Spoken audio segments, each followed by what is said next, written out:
예, 매경 MK 부동산입니다. 지금 대전의 재개발에서 분양 자격, 즉 조합원 입주권의 자격이 주어지는 사람들에 대해서 알아보고 있는데요. 오늘은 조례 32조 2항에 규정된 아래의 5가지의 사례에 해당되는 사람들은 여러 명을 각각 분양 대상자로 보지 않고 한 개의 입주권만 준다는 내용입니다. 요거를 한 4가지 경우로 이렇게 자세하게 한번 들여다보겠습니다. 먼저 단독주택을 다세대 주택으로 변경한 경우, 또 아니면 동일인 소유의 토지와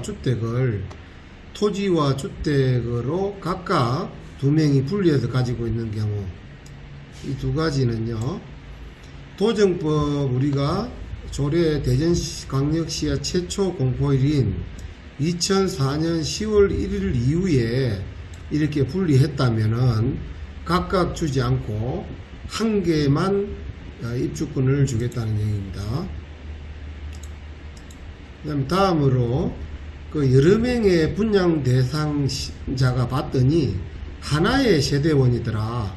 또 이런 경우에도 한 개만 준다는 겁니다. 원래 우리가 이제 분양 대상은 관리처분 계획 기준일 기준으로 우리가 이제 분양 대상이 되냐 안 되냐 보는데, 하나의 세대원이냐 또 아니면 한 명이 여러 개의 부동산을 가지고 있느냐, 여기 기준일은 조합 설립 인가일 기준이라는 것을 좀 명심하셔야 되겠습니다. 그래서 이제 우리가 조합 설립 인가일 이전에 우리가 여러 개의 부동산을 가지고 있다면 우리가 매도를 하는 방법이 있습니다. 한 개만 남기고 나머지는 매도를 하는 방법이 있고요. 근데 이제 조합 설립 인가일이 지났다. 근데 이제 우리 세대원이 예를 들어서 부부가 각각 한 개를 가지고 있다면 뭐 이거 좋은 얘기는 아닙니다만, 이혼을 하는 경우에는 뭐 분양 관리처분 계획일까지 이혼을 하는 경우에, 이런 경우에는 또 이제 각각 분양 대상자가 될 수 있겠고요. 그 다음에 이제 자녀가 그때 만 19세 이상이 되고, 그 다음에 이제 소득이 도시근로자 평균 소득의 40% 이상이 되는 경우에 주민등록을 분리해갖고 세대를 분리하면, 이때도 이제 뭐 부모님 하나, 자식 하나 이렇게 가져갈 수가 있다는 겁니다. 그 다음에 이제 구역 지정 공고일 이후에 한 개 필지를 여러 개로 분할한 경우, 이런 경우도 뭐 예를 들어서 130제곱미터를 2명이 65제곱미터씩 이렇게 나눴다 하더라도 구역 공람일 이후에는 한 개만 주겠다, 이런 내용입니다. 그게 이제 만약에 이게 구역 공람일 이전부터 65제곱미터 있었으면 각자 주겠죠. 오늘은 이제 공동 분양 대상자인 경우가 어떤 경우인지 알아봤고요. 이제 이렇게 해서 분양 대상자는 뭐 거의 지금 다 알아봤습니다.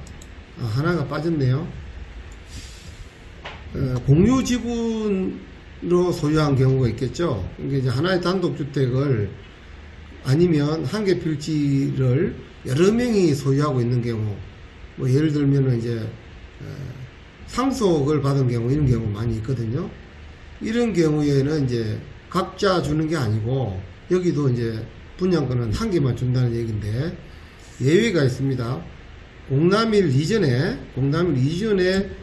건축조례 면적, 즉 60제곱미터죠. 이 이상을 가지고 있는 사람은 각각 분양 대상자가 됩니다. 그래서 오늘까지는 이제 분양 대상자에 대해서 지금 알아봤고요. 내일부터는 이제 이 분양 대상자를 좀 취합해서 주의사항에 대해서 좀 또 알아보는 그런 시간을 갖도록 하겠습니다. 시청해 주셔서 감사합니다.